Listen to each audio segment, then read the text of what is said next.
And the importance really of that I want to stress is when people start talking about listening, who are they really listening to?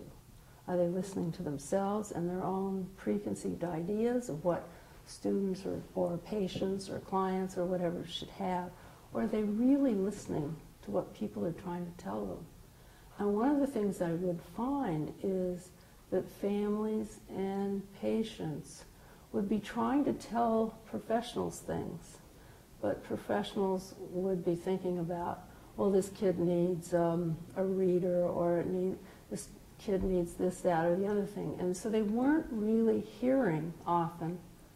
And a good example of that was a young high school student who had, I think it was Karen-Sayer syndrome, which is a very severe reaction to antibiotics, and she went blind. And so she went from being a very popular, attractive young girl to somebody who had scars on her face and who couldn't see anymore.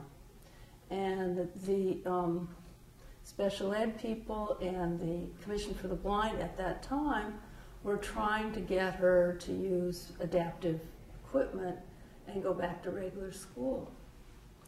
And she wouldn't go. And so they would send people out to the home, and there would be a baby crying, or there was some confusion in the house, and so this kid was falling farther and farther behind. And I remember really thinking about it and thinking and wondering what was really going on. Who were we really listening to?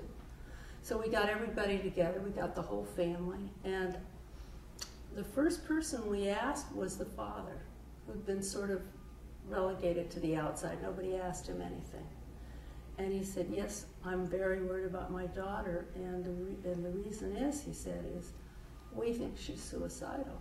Well, nobody had been addressing that. So he talked for a while about why he thought that, and we turned to the student and said, how do you want to respond to your dad?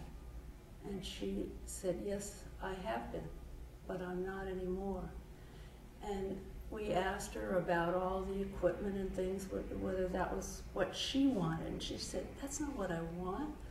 I don't want to go back to that school where everybody makes fun of me.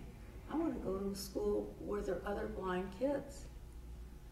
And everyone was amazed, because they had a preconceived idea that everybody wanted to be mainstream. Not everybody does, especially if they're now treated as somebody who has a serious problem. So she went back to, she entered Perkins, and she graduated with honors. And I think she's now teaching visually handicapped kids.